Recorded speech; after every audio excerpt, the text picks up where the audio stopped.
છે એકય શેરી એવી ન હોય જેમાં ઢોલ ઢબુકતો ન હોય, ડીજે ને આ તે બહાટી છે. પણ ભાઈ લગ્નમાં આપણે જાય શું કરવા?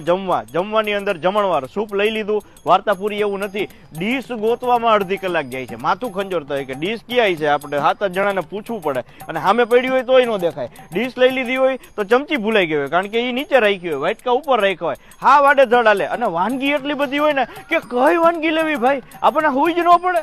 અને હા એમાંય અમુક ને તો ઈર્ષા જાગે કે આ ભાઈ આ વાનગી ક્યાંથી લીધી હોય છે. હા અમુક બહેનોમાં નથી, ઠોહો લાગે ને તો દાળ ઢોરાઈ ગઈ હોય તો રોટલી થઈ ગઈ હોય પીળી, એટલે હવે એ આખામાં ગોતે કે હવે પીળી રોટલી મારે ક્યાંથી કાઢવી, પણ એ ઠોહો લાગીને દાળ ઢોરાણી છે ભાઈ. અને પછી અમુક તો એવા અફસોસ કરતા હોય કારણ કે સવારની દાય જ ઉતારવાની હોય. શું છે કે આ મારા લગ્નમાં જાજુ જમી ગયો હતો ને ચાંદલો ઓછો લગાવ્યો હતો કે હું એનામાં ભૂકા કાઢ નાખવાનો છું, અને એ દાય જ ઉતારવામાં બે વાનગી રહી ગઈ હોય તો એને તો એમ થાય કે અમેરિકાનું પ્રમુખ પદ નો કાપી નાખ્યું હોય એવો એ અફસોસ કરતો હોય મારો હારો. એટલે આ પ્રકારની ઘટના જે